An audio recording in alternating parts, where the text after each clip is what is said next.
This is Singapore Chicken Laksa, and this is especially for those of you who don't eat prawns but you refuse to eat chicken laksa that tastes like chicken curry. You will love this yummy, rich lemak recipe, so let's do this.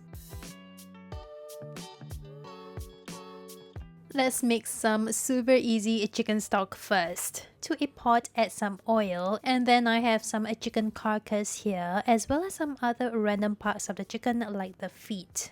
Add that to the oil and you want to let that sear. Sear all of that, and we want the surface to not be pink anymore. You might cook the chicken and that's okay as well. Along with that, I am also adding chicken that I'll be topping my laksa with, and you want to take note of these. That's really important because we are going to be taking these chicken pieces out earlier than the rest. This searing portion is optional, but I like doing this searing process because it helps the chicken to not be as sort of gamey tasting. After the chicken is not pink anymore, I'm adding an onion. Give it a wash, but you don't even have to peel the onions, okay? As well as some cloves of garlic. And simply pour in some water. Let this come to a boil and then lower the heat and allow it to continue simmering for about 20 minutes. At the 20-minute mark, remember the chicken meat pieces, you want to look for them and fish them all out. I like to remove these pieces now because I don't want them to dry out in the soup and become tasteless. And then allow the rest of the chicken carcass and the chicken feet to continue simmering for about 1 hour or so. It's a long time, I know, but you can leave it alone. You don't have to check in on it or do anything like that. Just leave it alone. Meanwhile, go ahead and shred those chicken meat pieces up. Use a fork if you are a fancy person, but I am a caveman, so I use my hands. It's infinite times easier, okay? And this is our laksa chicken topping, so keep this to one side.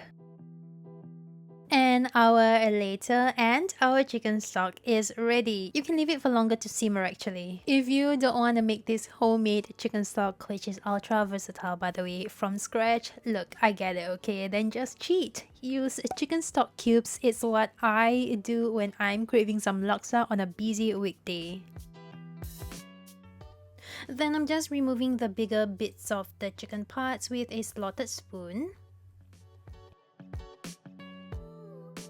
Before running the rest of the chicken soup through a strainer to get a nice clear broth.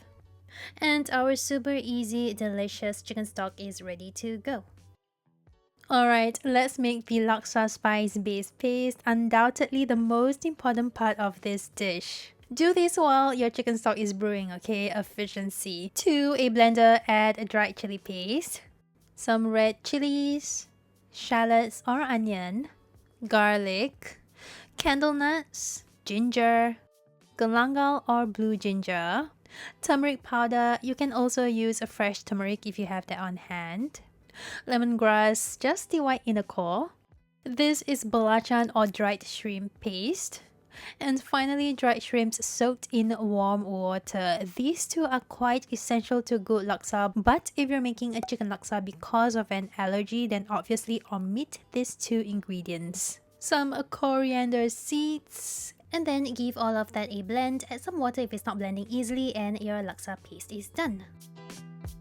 Okay, let's make our chicken laksa gravy. To a pot, add some oil. Once hot, add the laksa base paste and saute this over low heat until fragrant or until the paste has dried down to a darker color, just like this. It will take a while, some 10 minutes or so over low heat, so just be patient. Once you have a darker, fragrant paste just like this, add the coconut milk. Give all of that a stir to incorporate and let that come to a bubbly boil. Once that happens, add the chicken stock that we made earlier. Stir through all of that and you want to let that incorporate. And then season this with some salt. Now do not add too much salt. You might want to give the sauce a taste test first because if you added belacan or dried shrimp paste, it should already have some salt in it. As well as some sugar just to balance out all of that gorgeous flavors. These are my favorite ingredient in a laksa, tofu puffs. Add these at this stage and then let the gravy come to a boil.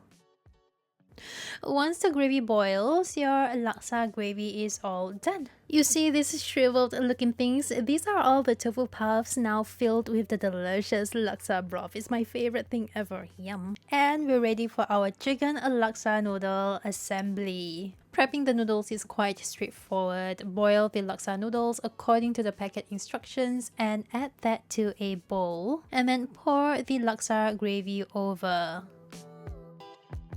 Top it with some of that shredded boiled chicken, some boiled eggs. I'm adding some prawns here too, so of course do not add this if you can't eat seafood.